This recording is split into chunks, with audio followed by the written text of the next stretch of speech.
Second video. Today, talking about traps. Traps are really important. They're useful for almost all staff-on-staff contact who are getting started. They're a great jumping off point for it. They're useful for my favorite move, trap to traps, right in the name. But they're also useful for when we're doing contact staff more traditionally with another staff in hand. We can come to resting points in these traps. So, there are 4 traps that I know of. 4. There's 2 variations. I've seen a few other things that are kind of these cross-arm traps. At Wildfire, someone showed me one of them who's kind of discovering it. When I figure those out, I'll make another video. We'll talk about the less natural versions of them. But for now, we're going to start with the over trap.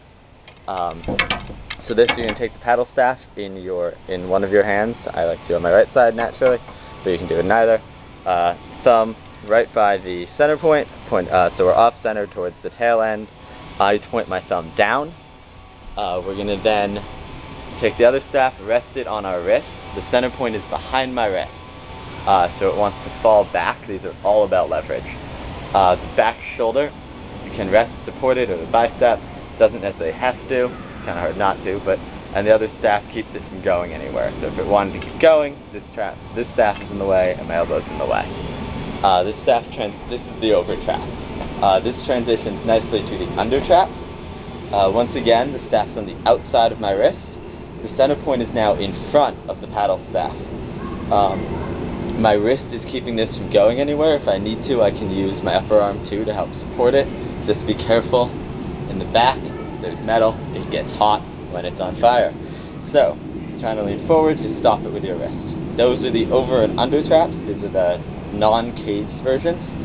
I know 2 variations on these, which is just opposite shoulder, or opposite side. So if we switch back between them, which again, you just give it a little push, either with the paddle staff, or with your wrist a little, give it a little push, it rotates around, you catch it again. Work on that, it's helpful.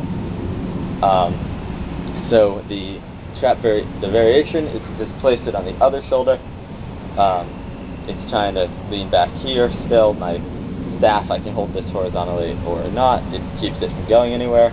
It's just opposite side of the body. You can even do it all the way out here if you want. At which point with a shorter staff it starts to become a little muddled what the difference is. But again, it's always on the outside of my wrist. The under trap has the same variation, just right here.